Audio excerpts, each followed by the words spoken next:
तो आज हम लोग वो जो कंसेप्ट कल कर रहे थे उसको कंप्लीट करेंगे और फिर नया टॉपिक हमने शुरू करना है एमबीसी। ठीक, बट इन चीजों से थोड़ा आइडिया होता है कि डाटाबेस कैसे यूज होता है। तो यहाँ पे स्टोर प्रोसीजर क्या होते, क्यों बनाते हैं, उन्हीं को हम लोग यूज कर रहे हैं। कल जो कर रहे थे वेब एप्लीकेशन, यही है ना। आज हम इसको कंप्लीट करेंगे और फिर नया टॉपिक हम शुरू करेंगे। ठीक, और वो होगा आपका एमबीसी। ठीक,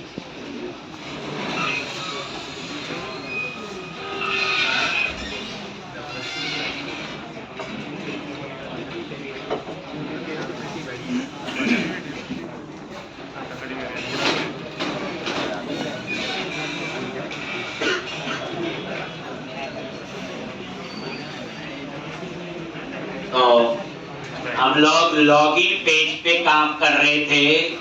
ये पेज हमने कल बनाया।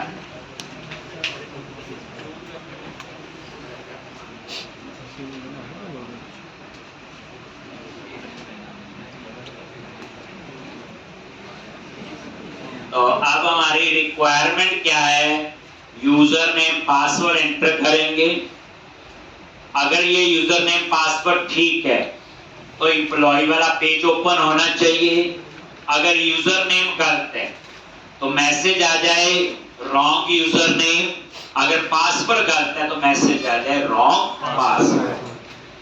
ठीक, जैसे यहाँ यूजर नेम लिखेंगे और यहाँ पे पासवर्ड। और सबसे ज्यादा हैकिंग इसी पे होती, इसीलिए हमने क्या यूज किया, स्टोर प्रोसीजर्स। एक तो अब यहाँ पे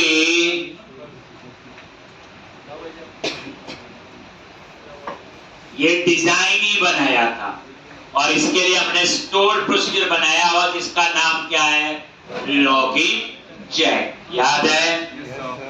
अब आप इस पेज पे डबल क्लिक करो और इसकी कोड फाइल में जाओ। अब यहाँ आपको डाटाबेस चाहिए है तो अब आपको चीजों का पता है। क्या करोगे, सबसे पहले वो नेम स्पेस ऐड कर लो। थर्ड टाइम सेम कोड लिख रही हैं, यूजिंग सिस्टम डॉट डेटा।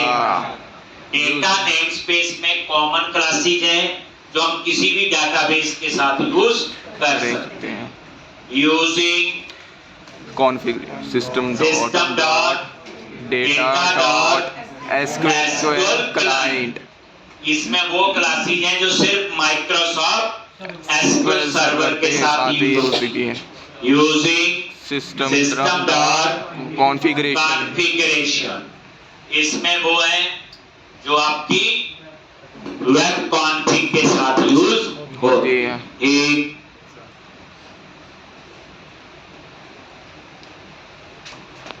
तो सिस्टम डॉट कॉन्फ़िगरेशन। अब आपने तीनों नेम स्पेस ऐड कर लिए। अब आप नीचे क्लास में आ जाओ और कनेक्शन बनाने के लिए कौन सी क्लास है, बोलो। SQL connection. SQL कनेक्शन कौन और कौन is equal to new SQL connection construct. अब सारी कहानी पता है। यस, ये सीड क्लास है, इनहेरिट नहीं कर सकते, माइक्रोसॉफ्ट SQL सर्वर के साथ कनेक्शन बनाने के लिए यूज होती है। अब उसके बाद क्या करते हो, पेज लोड इवेंट पे आ जाओ। एक कौन डॉट कनेक्शन स्ट्रिंग, ये थर्ड टाइम सेम कोड लिख रहे हैं। ठीक, हमें आता है, पहले इनलाइन क्वेरी में भी लिखा और स्टोर प्रोसीजर के साथ। अब configuration manager dot connection string और ये CN की का नाम है। ये की हमने ही दी है, पर कहाँ पे दी होगी, वेब डॉट कॉन्फ़िगरेशन। ठीक, dot connection string. Dot connection String. उसके बाद कनेक्शन को ओपन करोगे। अब देखो ना पूरी फ्लो पता है, हर टाइम सेम कोड है। अब यहां पे चेक करोगे कौन dot state connection state, State. यहां पे क्या लिखा था बोलो? If con dot state is और यहाँ equals पे to con connection state closed. अगर ये क्लोज है तो वो con क्या dot करेगा? open. कनेक्शन को ओपन कर देगा। जब कोई चीज फर्स्ट टाइम मैंने करवाई होती तो पूरा टाइम लगा होता है, ठीक? ये नहीं बोलना कि फास्ट करवा दिया, सब हम लोग कर चुके हैं। 2 बार तो इससे पहले हमने लिखा है। तो पेज लोड में आपने कनेक्शन ओपन कर, कौन डॉट ओपन। एक, और इस तरह से ये काम तो आपका हो गया। कोई इसमें नया कोड नहीं। अब लॉगिन के लिए हम एक मेथड बनाएंगे। जनरली तो हम क्या करते हैं, जितना हमने अभी तक पढ़ा, लॉगिन का कोड है, डबल क्लिक करो, यहां लिख दो। थोड़ा और अच्छे ढंग से कर लेते हैं, हम यहां पे एक मेथड बना लेते हैं। आ जाओ क्लास के अंदर और वहीं पेज लोड के नीचे, ये मैं प्राइवेट मेथड बना रहा हूं, मैं क्लास के अंदर यूज करूंगा।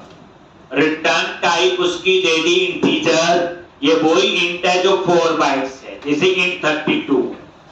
और यहां पे चेक की यूजर नाम से मेथड का नेम दे दिया, और इसमें 2 पैरामीटर होंगे, यूजर नेम और यूजर पासवर्ड। ऐसा ही होगा। मैंने क्या बना रहा हूं, रीयूजेबिलिटी के लिए। अभी चेक यूजर बना लिया, 4 जगह यूज कर सकता हूं।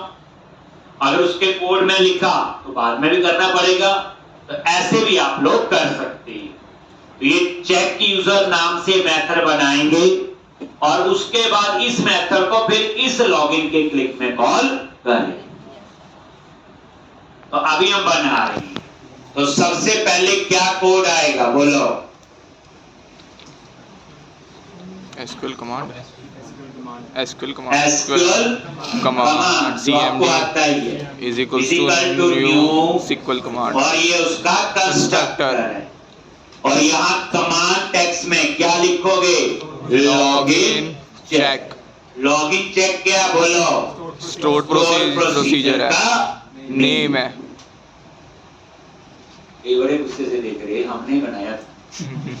याद है, लॉगिन चेक जो है ये स्टोर्ड प्रोसीजर है जो हमने बनाया। ठीक, ये है लॉगिन चेक। साथ साथ बच्चे प्रैक्टिस कर लेनी, तभी समझ आएगा, तभी पढ़ने का मजा भी आएगा। कि आज ये खत्म करके मैं एमबीसी शुरू करूंगा, तो एमबीसी में तो और भी ताम जाम होगा। HTML चलेगी, बूटस्ट्रैप चलेगी, जावास्क्रिप्ट चलेगी, ये तो चलेगा ही। वहां इतनी चीजें आप कैसे याद रख सकते हो? तो उसके लिए बच्चे अब रोज की प्रैक्टिस का रेगुलर आप शेड्यूल बना लो। तो अभी आपसे कुछ गलती से छुट्टियां हो गई हैं बीच में, कहते जो कोर्स है मेरे पास तो एक बार ही आना 5-6 महीने, बाकी फेस्टिवल तो हर साल आते हैं। ठीक, तो आपके लिए एक ऑप्शन ये है बच्चे कि जितना मैं आज तक सिलेबस करवाया है, राइट फ्रॉम डेटाबेस हैंडलिंग से लेके आज तक जितना मैं कंप्लीट करवाऊंगा, ठीक? क्योंकि अब तो नया टॉपिक शुरू होगा एमपीसी, चलो वो तो समझ आ जाएगा, लेकिन इसको भी आना जरूरी है। तो गलती से छुट्टी हो गई है, लगता है कि मेरा मन भी बढ़ने वाला है, तो उनके लिए एक ऑप्शन है कि आपकी आज से ही आपकी 230 क्लास होती है, डाटाबेस की होती है सी++, 3:15 बजे तक वो खत्म हो जाती है। तो 3:15 पे ऑनवर्ड एक 35-40 मिनट जो है वो पूरा रिकैप करवा देंगे, कहाँ से लेके डाटाबेस बनाने से लेके इनलाइन क्वेरी से भी और स्टोर। जिसके लेक्चर मिस है, छुट्टी हो गई है, उनको तो लगाना जरूरी है, बाकी तो ऑप्शनल है। तो वो क्लास का टाइम होगा आपका 3:50। जो पहले क्लास लगाते हैं कुछ, अभी तो डाटाबेस चल रहा है, फिर सी उसके क्लास के इमीडिएट बाद में ही, तो 3:15 टू 35-40 मिनट की क्लास होगी। उसमें आपको पुराना एक बार रिकैप करवा देंगे, एक जो मिस होगा वो कवर हो जाएगा। एक लेकिन बच्चे जैसे मैं क्लास में करवाता हूँ वैसा कवर नहीं होता है। तो इसलिए कोशिश करें कि कम से कम हो। लॉगिन चेक आपका स्टोर प्रोसीजर cmd dot और उसके बाद command type is a dot store procedure. अब इस स्टोर प्रोसीजर में 2 पैरामीटर है, यूजर नेम और पासवर्ड। तो cmd dot parameter dot add with value. Parameter का नाम है यूजर नेम, और ये कहां से आएगा, जो ऊपर ये पैरामीटर। इसी तरह से cmd dot parameter dot add with value at the rate up user password, और ये आपका पासवर्ड। ठीक, ये कोई मर्जी से नहीं लिखे। ये देखो सर्वर एक्सप्लोरर में जाओ और अपना डेटाबेस, और यहां आप लॉगिन चेक स्टोर प्रोसीजर एक बार ओपन करके चेक कर। याद है तो ठीक है, अच्छी बात है।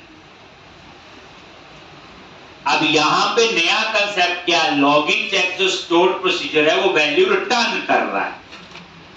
अभी तक ऐसी रिक्वायरमेंट मेरे पास नहीं आई थी।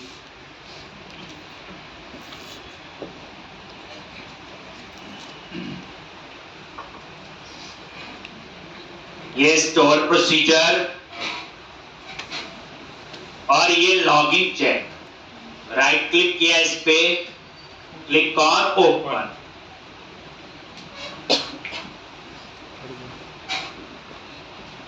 आगे यहां पे ठीक, और लॉगिन चेक में क्या है, यूजर नेम और पासवर्ड।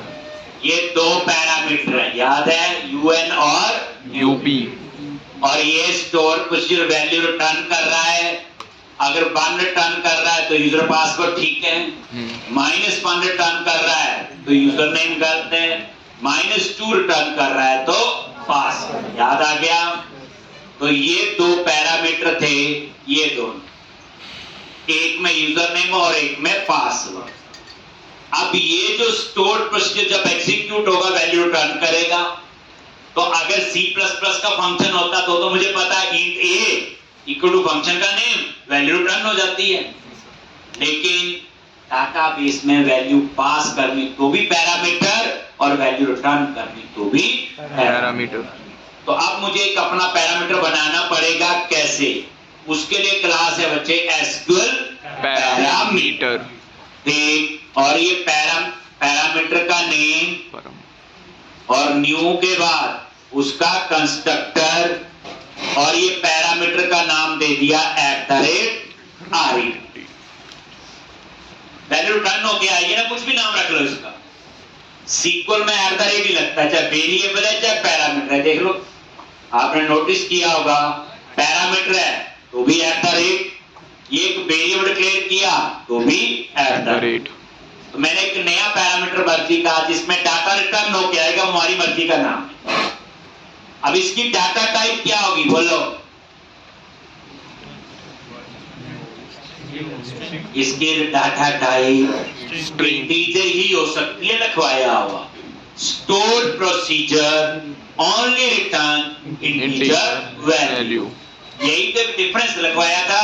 स्टोर प्रोसीजर फंक्शन में क्या फर्क होता है डाटाबेस में? स्टोर प्रोसीजर जो है ये भी वैल्यू रिटर्न करता है और फंक्शन भी, पर डिफरेंस ये है store procedure only returns integer value, but जो फंक्शन है ये डिफरेंट टाइप का डेटा जो है वो रिटर्न करता है। वो इंटीजर रिटर्न कर सकता है, डेट भी, वेरिएबल, किसी भी टाइप का डेटा। तो ये डाटा टाइप इसकी हमेशा क्या होगी, तो यहां SQL dB type dot in. अब दो तीन चीजें नहीं आई यहां पे। एक आया एसक्यूएल पैरामीटर क्या है, लो जी F12 प्रेस करो। आगे अगेन क्या, ये सील क्लास यूज कर सकते हैं, ऑब्जेक्ट बना सकते हैं, बस इसको इनहेरिट नहीं कर सकते, नहीं कर सकते। और उसके बाद ये तो पता पैरामीटर बनाने के लिए है, न्यू के बाद उसका कंस्ट्रक्टर है F12, ये इसका कंस्ट्रक्टर, पहला पैरामीटर पैरामीटर का नेम और दूसरा क्या है उसकी डाटा टाइप। तो ये डाटा टाइप है सीक्वल की, तभी इसका नाम है एसक्यूएल डीबी टाइप। और एसक्यूएल डीबी टाइप पे F12 प्रेस करो, क्या ये नंबर है। और एक किसमें, system dot data name space में। और ये देखो ये सीक्वल की सारी डाटा टाइप, हाँ ये सारी डाटा टाइप। इनम हो गया यूज कितनी बार, लॉट। और यहां पे, तो यहां पे आपका क्या है, पैराम डॉट, अब ये पैरामीटर बन तो गया इंटीजर टाइप का, लेकिन ये कैसे पता चलेगा इस पैरामीटर में डाटा रिटर्न होके आए। एक तो यहां पे याद रखना जो पैरामीटर है, types of parameter in stored procedure. तो आप बोलोगे नंबर 1 इनपुट, इनपुट का मतलब होता है वैल्यू पास करना। नंबर 2 आउटपुट, उसका मतलब होता है वैल्यू रिटर्न करना। नंबर 3 इनपुट आउटपुट, ऐसा पैरामीटर जिससे दोनों काम, वैल्यू पास भी कर सकती है, वैल्यू रिटर्न भी कर सकती है, ठीक, इनपुट आउटपुट। तो we have 3 types of parameter in stored procedure. Number 1 input, number 2 output, number 3 input output. Meaning input से वैल्यू पास होगी, आउटपुट वैल्यू रिटर्न होगी। इनपुट आउटपुट दोनों काम, वैल्यू पास भी वैल्यू रिटर्न भी। पूछा जाता है types of parameter in stored procedure, 3 types के, लेकिन प्रैक्टिकली जब यूज करें तो वहां 4 बनते, 4 टाइप्स के। कैसे, ये देखो, अगर हम किसी पैरामीटर के टाइप नहीं दे रहे बच्चे, इसमें तो नहीं दी और ना ही इसमें, तो इनकी टाइप जो है वो बाय डिफॉल्ट इनपुट होती है। क्या होती है, इनपुट। इनपुट का मतलब क्या होता है, वैल्यू पास कर सकते हैं। जैसे @RET की क्या है, बाय डिफॉल्ट इनपुट ही है, मैंने कुछ नहीं लिखा तो इनपुट है बाय डिफॉल्ट, लेकिन इसमें तो डाटा रिटर्न होके आएगा, तो मुझे इसकी क्या देनी पड़ेगी, डायरेक्शन। और यहां पे ये देखो डायरेक्शन इज इक्वल टू क्या आएगा, पैरामीटर, पैरामीटर डायरेक्शन डॉट। और यहां पे आप चूज करो ना इनपुट ना आउटपुट, ना input output, 4th one that is return value. तो आप बोलोगे माइक्रोसॉफ्ट सीक्वल सर्वर में स्टोर्ड प्रोसीजर की 4 डायरेक्शंस होती हैं पैरामीटर की, इनपुट आउटपुट, इनपुट आउटपुट और रिटर्न वैल्यू। देख लो, देख लो, पैरामीटर डायरेक्शन पे F12 प्रेस करो, कोई नई चीज आई, लो ये भी enum है। देखो इतनी बड़ी कंपनी ने इनमरेशन इतना यूज किया है, हम भी प्रोजेक्ट में इतना ही यूज करेंगे, इससे ज्यादा ही कोशिश करेंगे।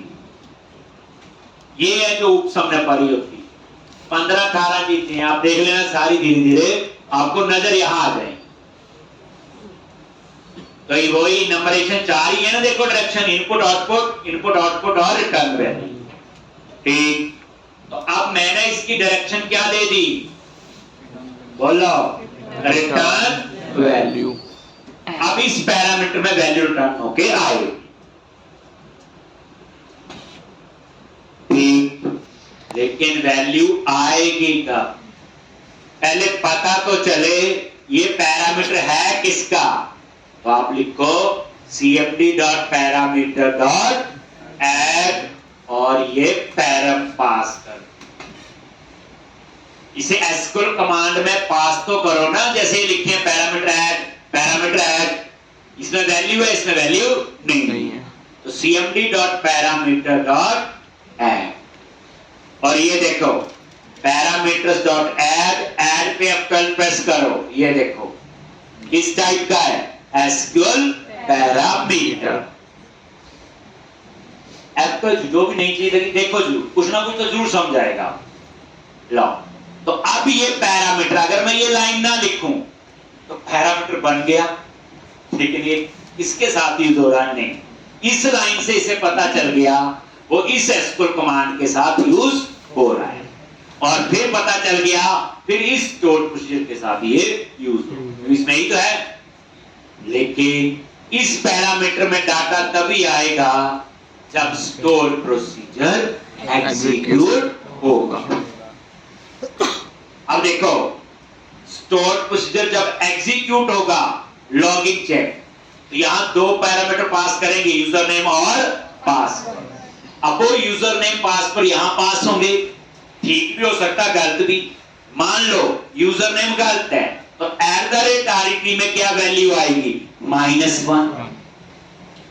पासवर्ड गलत है तो @RET में क्या आएगा, -2। यूजर पासवर्ड दोनों ठीक हैं तो उसमें आएगा 1, लेकिन आएगा कब, जब ये एग्जीक्यूट होगा, जब ये कॉल। ठीक,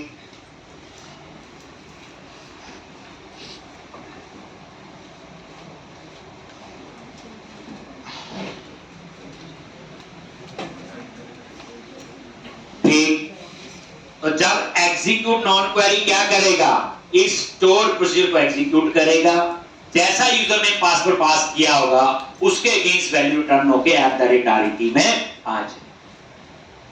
अब यहां पे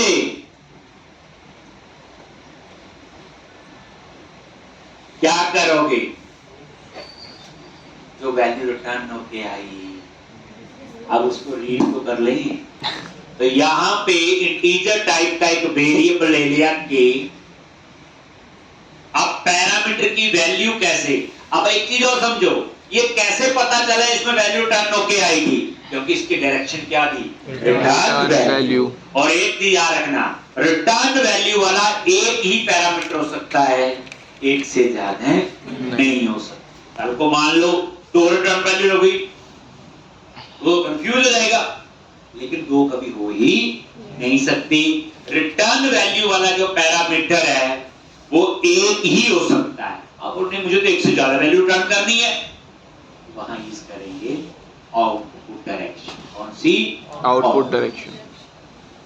ठीक, तो अब के में जो इसमें वैल्यू आई है तो यहां पे क्या लिखोगे, cmd डॉट पैरामीटर, और पैरामीटर का एरे बनाता है @RET डॉट वैल्यू, और इसको कन्वर्ट कर दो इसमें तो int 32 और int एक ही होता है, 4 5 ही होता है ये।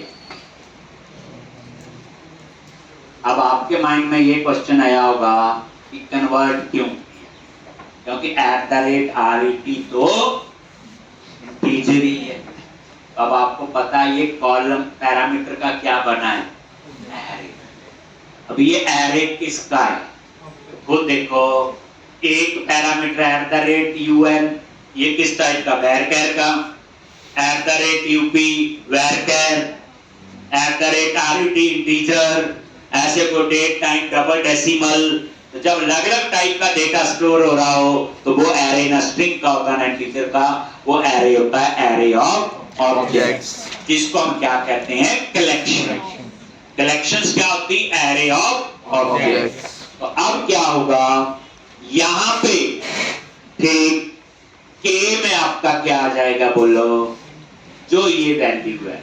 अब ये वैल्यू क्या होगी, by default object, that's why आगे क्या कन्वर्ट कर दिया, इंटीजर। ठीक, अब उसके बाद क्या लिखना है, cmd dot dispose. SQL command class ने जो रिसोर्स यूज किए वो फ्री कर दोगे, और के में जो वैल्यू आएगी वो रिटर्न हो जाएगी, क्योंकि इसकी रिटर्न टाइप क्या है यहाँ, इंटीजर। अब इस के में क्या आएगा, बोलो, या 1 या -1 या -2।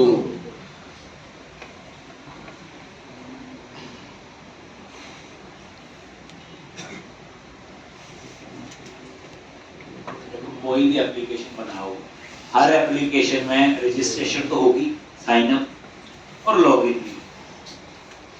तो साइन अप में तो सेव का कोड है, चाहे हमने अपना नेम एड्रेस सैलरी सेव किया, 10-15 और होंगे। और लॉगिन ये आ गया, हर प्रोजेक्ट की ये रिक्वायरमेंट। बस ये है कि स्टोर्ड प्रोसीजर से काम करोगे, परफॉर्मेंस भी बेहतर होगी और ठीक है जी। तो इस तरह से ये आपका क्या बन गया, बोलो, चेक यूजर। अब इस चेक यूजर को आप कॉल,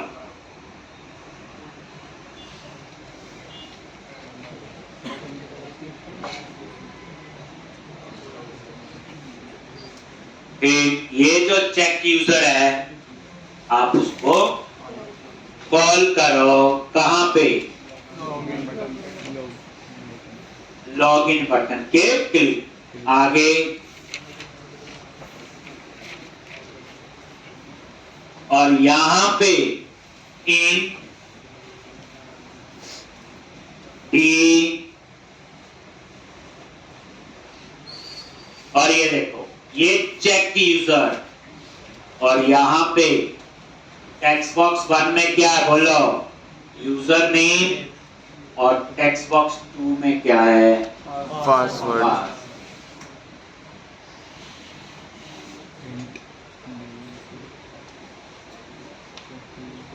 जितने भी रिकॉर्ड करते हैं नोट्स बना लिया करो, बाद में बनाते हैं, तो फोन में न रह जाए नोट्स। एक एक पर्सनल एक्सपीरियंस शेयर कर रहा हूँ, जितने भी बच्चे रिकॉर्ड ही करते हैं उनका इंटरव्यू क्लियर नहीं होता है।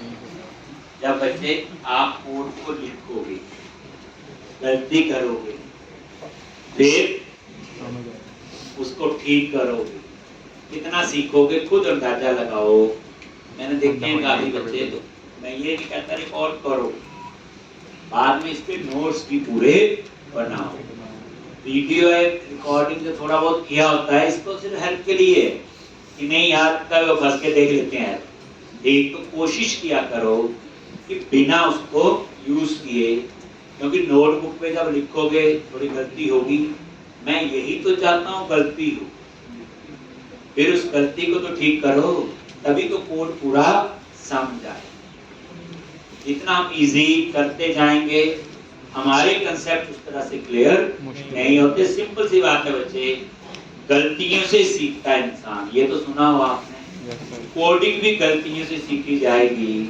तो इसलिए कोशिश करें कि जो भी तामझाम है उसके नोट्स जरूर बनाएं, फिर उसके बाद कोई प्रॉब्लम आती छोटा मोटा तो वो फिर आप लोग देखो, लेकिन वो भी तब देखो जब हार मान जाओ। पहले आप पूरी डिबगिंग करो, ब्रेक पॉइंट लगाओ, बताया था कल, ये करो, F12 प्रेस करो, देखो क्या एरर है। 2 घंटे लगेंगे, 3 लग जाएंगे, छोटी सी एरर होगी, लेकिन जब वो एरर ठीक कर दोगे तो पूरी जिंदगी नहीं आप उसको दोबारा से वैसी गलती करोगे, क्योंकि जिसने 3 घंटे खाए हैं तो पता ही है। इसलिए कोशिश जरूर करो, एरर आए पूछनी नहीं किसी से, वो तो पूछने का वजह हार मान जाओ, नहीं तो लैब वाले आएंगे वे करके चले जाएंगे, फिर आपको क्या फायदा हो। पहले कोई एरर आता है, देखो एरर है वो आप डाल रहे हो, मैं तो नहीं डाल रहा हूँ, मैं तो ठीक ही कोड दे रहा हूँ, तो आपने कोई गलती की है, ढूंढो उसको क्या गलती की। टी वेरिएबल में क्या आएगा, तो यहां चेक किया इफ टी इक्वल टू -1 और मैंने लिख दिया एक लेबल लिया, एक लेबल टैग्स और यहां लिख दिया मैंने रॉन्ग यूजर नेम। कुछ भी आपने ऐसे मैसेज दे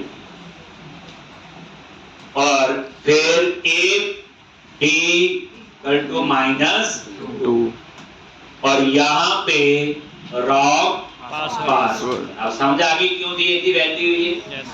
ठीक, क्योंकि मैसेज तो यहां देने हैं, स्टोर्ड प्रोसीजर में डाटाबेस में थोड़ी देंगे मैसेज। अब इसी तरह से इफ डी 1 है तो यूजर भी ठीक है और पासवर्ड भी। तो हम चाहते हैं नेक्स्ट पेज पे जाना है तो उसके लिए होता है बच्चे रिस्पांस डॉट रीडायरेक्ट और पेज का नाम क्या है, एम्प्लॉई डॉट ASPX। किसी पेज पे जंप करने के लिए रिस्पांस डॉट रीडायरेक्ट और उस पेज का आपने यहाँ पे URL दे दिया जिसके पेज पे जाना है, that is employee dot ASPX। ठीक,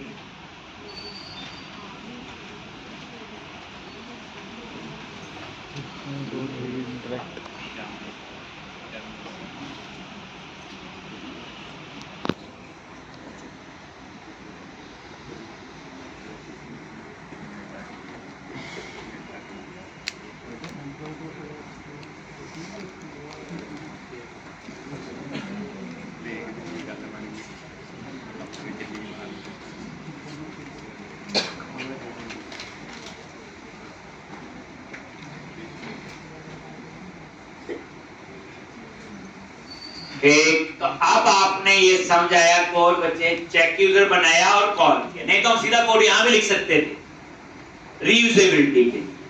अब इसमें आपने यूजर नेम पास कर दिया और इसमें पासवर्ड, बस अगर ठीक है गलत है वैल्यू डी में आ जाएगी रिटर्न होके। अब डी में आएगा 1 -1 या -2, उस हिसाब से आप इफ एल्स इफ भी लिख सकते हो, स्विच केस भी लिख सकते हो।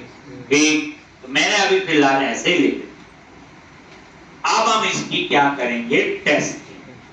टेस्टिंग के लिए टीबी यूजर टेबल में डाटा तो होना चाहिए, तो अब इतना टाइम नहीं, हम सेव अपडेट लिखने बैठे, वो आपको आ गया, इनलाइन क्वेरी से भी करवाया और स्टोर प्रोसीजर से। लेकिन हमारी टेस्टिंग तो तभी कंप्लीट होगी अगर टीबी यूजर टेबल में 2-4 यूजर होंगे। तो टेस्टिंग पर्पस के लिए हम क्या कर रहे हैं, सर्वर एक्सप्लोरर में जाओ और अपना डेटाबेस चूज कर लो और टेबल्स पे जाके टीबी यूजर टेबल बनाया था हमने, यस सर, और टीबी यूजर टेबल पे राइट क्लिक करो, शो टेबल डेटा। यानी कई बार क्या होता है टेबल में डायरेक्ट डाटा डाल के टेस्टिंग करते हैं, ये वो तरीका है कि शो टेबल डेटा। ये देखो सर्वर एक्सप्लोरर में गए, डेटाबेस, टेबल है टीबी यूजर, राइट क्लिक करो और शो टेबल डेटा आगे यहां पे, और ये देखो यूजर नेम एडमिन लिख दिया, password AD, user name admin 1 password AD 1, user name admin 2 password AD 2। ये 3 यूजर मैंने इसमें टाइप कर दिया, ये डायरेक्ट। बट हम ऐसा करते नहीं, सिर्फ टेस्टिंग के लिए है बच्चे, एक्चुअल वो स्क्रीन बना के ही साइन अप वगैरह का सारा काम जाम होता है। तो आज हमें सेव सूप तो आता था, इसलिए अपने ये ऐसे कर, देखो कुछ आगे और भी पड़ेगा। तो ये आपने, और अब आप इसको रन करके अब हम इसे टेस्ट करेंगे।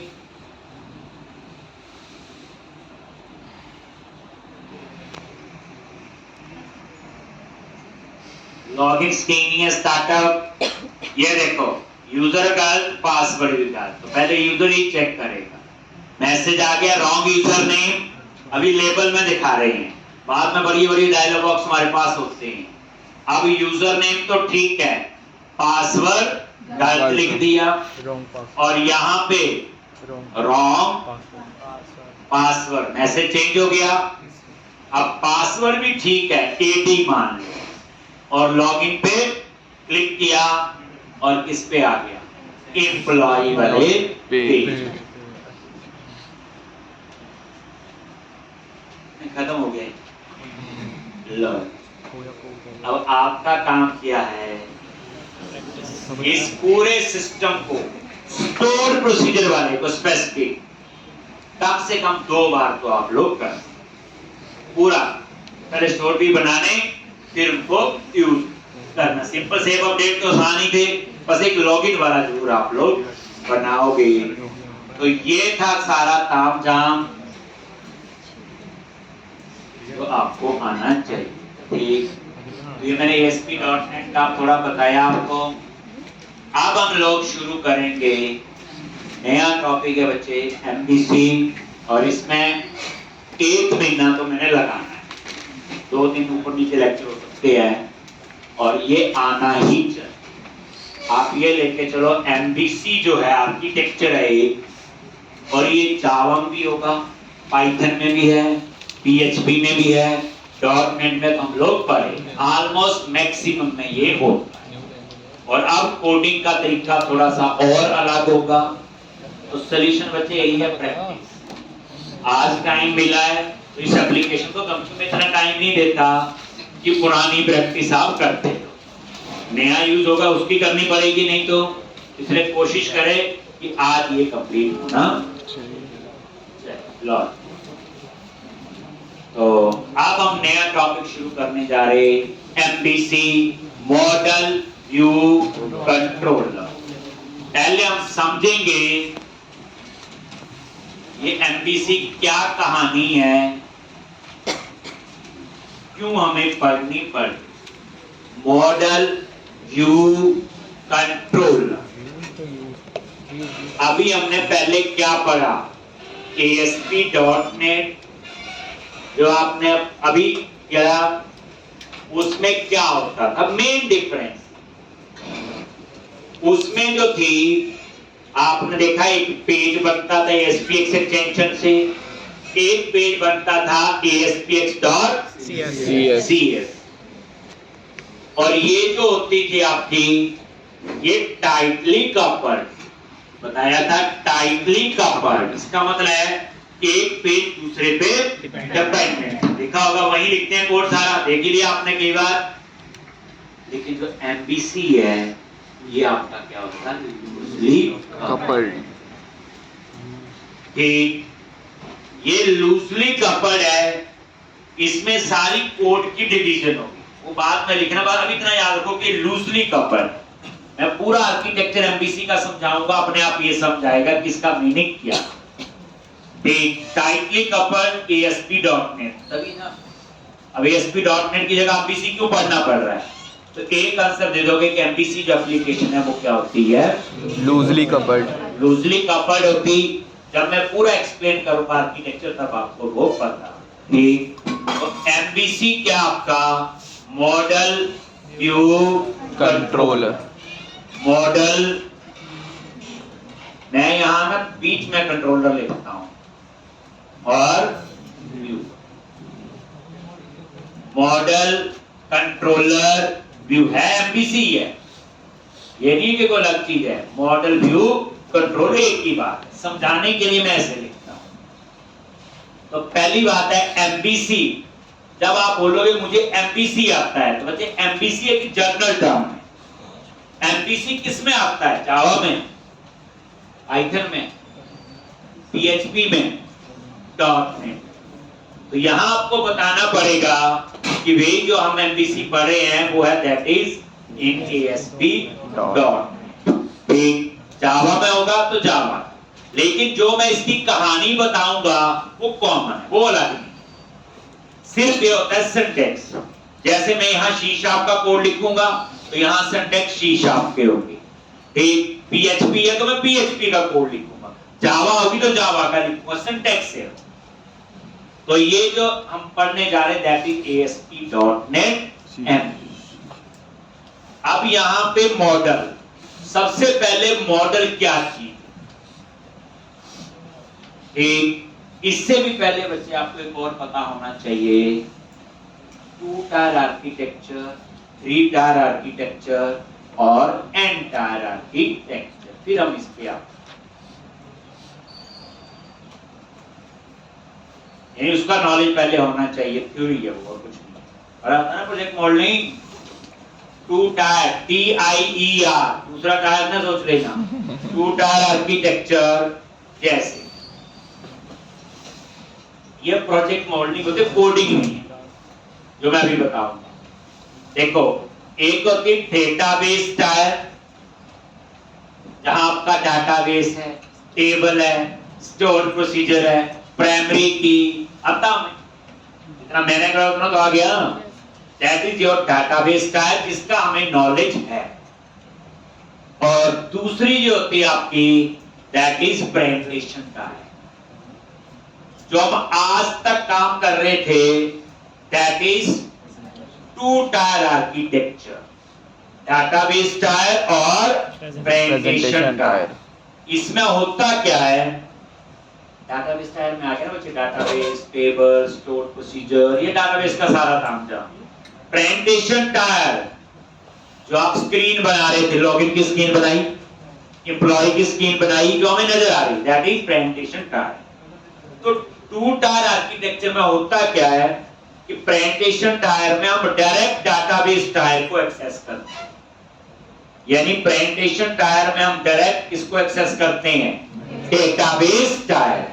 अब सोचो, अभी वाला प्रोग्राम देखो, लॉगिन वाला, login.aspx पे क्या थी, डिजाइन था, उसकी कोड फाइल में वही कनेक्शन ओपन हुआ, वही स्टोर प्रोसीजर, या वही हम इनलाइन क्वेरी लिखते थे, ऐसे ही था। ठीक, तो वहां क्या था, डेटाबेस को हम डायरेक्ट कहां एक्सेस कर रहे थे, प्रेजेंटेशन टायर। रेज नहीं कर रहे थे, जैसे एसक्यूएल कमांड के अंदर लॉगिन चेक लिखा, क्या मतलब हुआ इसका, डायरेक्ट डाटाबेस को कहां एक्सेस किया, प्रेजेंटेशन टायर। ऐसे हो रहा था, नहीं हो रहा था? जो आप अभी जितना मैंने करवाया आपको, दैट इज 2 टायर आर्किटेक्चर, जो यूज नहीं होता। ये देखो, मैं अभी प्रोग्राम कंप्लीट किया, इसका मतलब क्या, 2 टायर आर्किटेक्चर। देखो, database tyre, database table store भी आगे बनाने, और उसके बाद हम क्या करते थे, कोई भी है, चाहे एम्प्लॉय वाला एग्जांपल है, चाहे लॉगिन वाला है, ये आपकी स्क्रीन थी, बनाते थे हम लोग, ये प्रेजेंटेशन टायर है, और ये इसकी कोड है। हम क्या करते थे, यही पेज लोड में कनेक्शन एक्सेस किया तो डाटाबेस एक्सेस हुआ नहीं, उसके बाद नीचे हम लोग ये स्टोर बी का नाम लिखे हैं, तो कहां से है, सीधा डाटाबेस एक्सेस हुआ। तो मेरा मतलब कहने का यही है, ये क्या होती है आपकी प्रेजेंटेशन टायर, और इसे कहते हैं 2 टायर आर्किटेक्चर, जो हम अभी यूज नहीं करेंगे। इसमें क्या होता है आपका, जो हम यूज करते हैं, इसमें क्या आता है कि बीच में आपका आता है बिजनेस टायर, जिसको आप मिडिल टायर भी बोल सकते हो, जिसको आप बिजनेस लॉजिक लेयर भी बोल सकते हो, समझना है। 2 टायर सीधा हो गया ना, डाटाबेस बनाया, डाटाबेस को सीधा एक्सेस कर लिया पेज पे, that is 2 tier architecture, database tyre और presentation tier.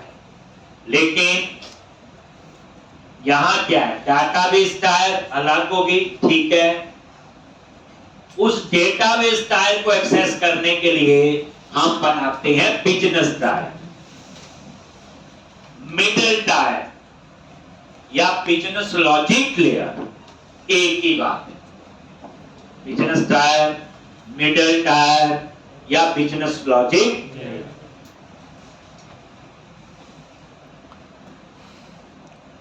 Business tyre, middle tyre या बिजनेस लॉजिक। तो यहां पे हम लोग क्या करते हैं, डाटाबेस टायर को एक्सेस करते हैं। आप ऐसे भी याद रखो, यहां बिजनेस टायर में हम पूरे प्रोजेक्ट का बिजनेस लॉजिक लिखते हैं।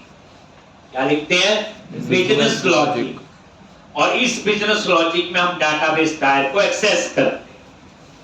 अब ये बिजनेस लॉजिक हम क्लासेस में भी लिख सकते हैं, जो हम लिखेंगे आगे। तो यहाँ पे हम पूरे प्रोजेक्ट का बिजनेस लॉजिक लिखते हैं, तभी इसको बिजनेस टायर भी कहते हैं, बिजनेस लॉजिक लेयर भी कहते हैं, कि मिडिल टायर। तो यहाँ पे सीधा डाटाबेस टायर को एक्सेस करते हैं, और उसके बाद जो ये बिजनेस टायर है इसको हम एक्सेस करते हैं कहाँ पे, प्रेजेंटेशन टायर में। इसलिए हम इसको क्या कहते हैं, 3 टायर आर्किटेक्चर। डाटाबेस टायर अलग, बिजनेस टायर अलग, और प्रेजेंटेशन टायर। अब प्रेजेंटेशन टायर सीधा डाटाबेस टायर को एक्सेस नहीं कर सकती। डाटाबेस टायर कहां एक्सेस होगा, बिजनेस टायर में, और बिजनेस टायर कहां एक्सेस होगा, प्रेजेंटेशन टायर में। ये होता है आपका 3 टायर आर्किटेक्चर, जो आजकल सबसे ज्यादा यूज होता है। लेकिन कई बार ऐसी भी डिमांड आती, एक और सर्वर है, सर्वर 1, उससे डाटा आ रहा है। जैसे एक प्रोजेक्ट में अलग अलग डाटा हो सकता है। एक आपने एक एप्लीकेशन बनाई, मेक माई ट्रिप, उसमें डाटा जो है आपका ओबराय होटल का भी आ रहा है, वहां डाटा ताज का भी आ रहा है, डाटा रेडी, अलग अलग डाटाबेस से आ रहा है, तो अलग अलग लॉजिक होंगे।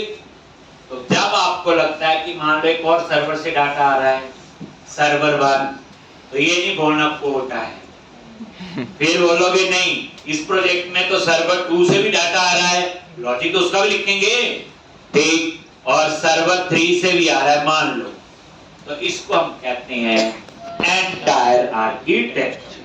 3 के बाद जो भी होता है वो क्या होता है आपका एंटायर। एंटायर जो होता है वो रिक्वायरमेंट पे यूज होता है।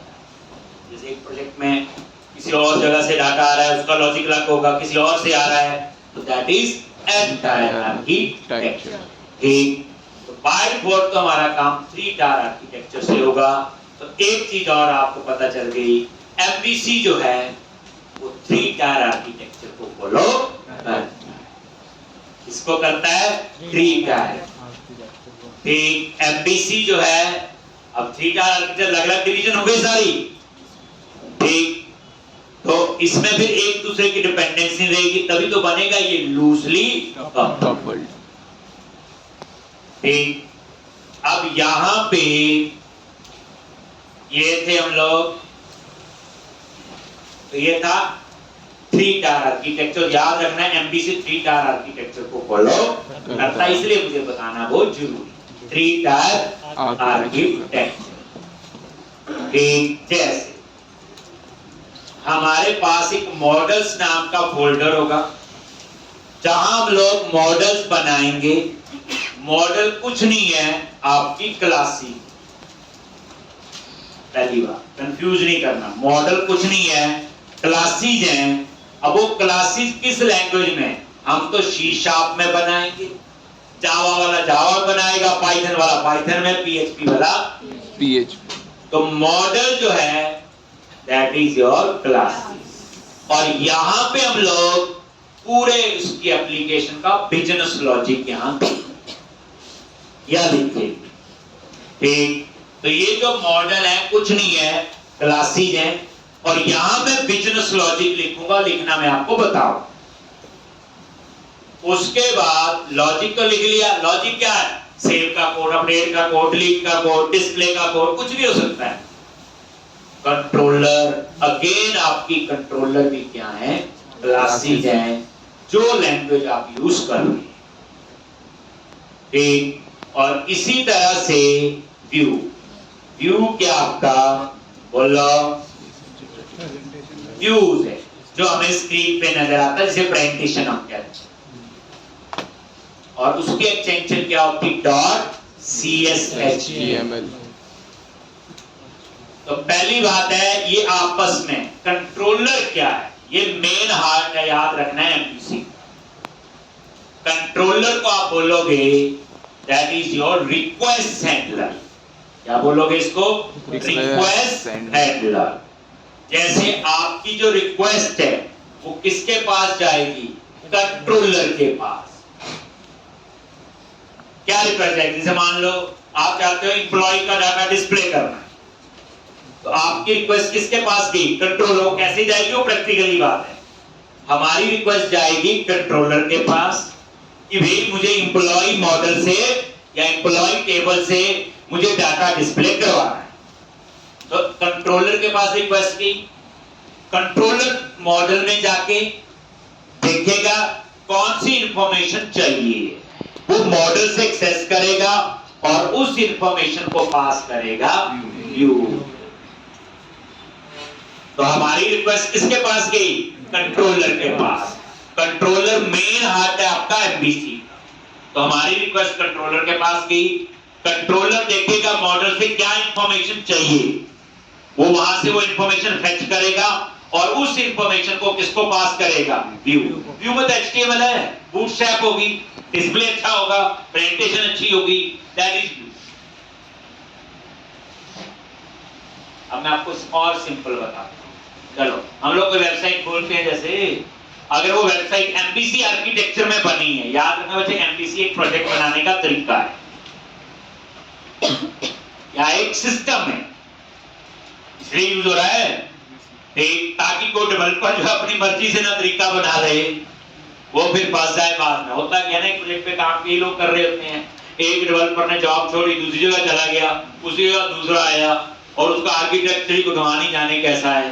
ठीक, तो इसलिए जब कंपनी में प्रोजेक्ट पे काम होता है तो कोई ना कोई आर्किटेक्चर फॉलो करते हैं ताकि एक बंदा जाए दूसरा इसलिए उसे अंडरस्टैंड कर पाए। इसलिए एमबीसी जो है एक आर्किटेक्चर है, एमबीसी एक प्रोजेक्ट बनाने का एक सिस्टम।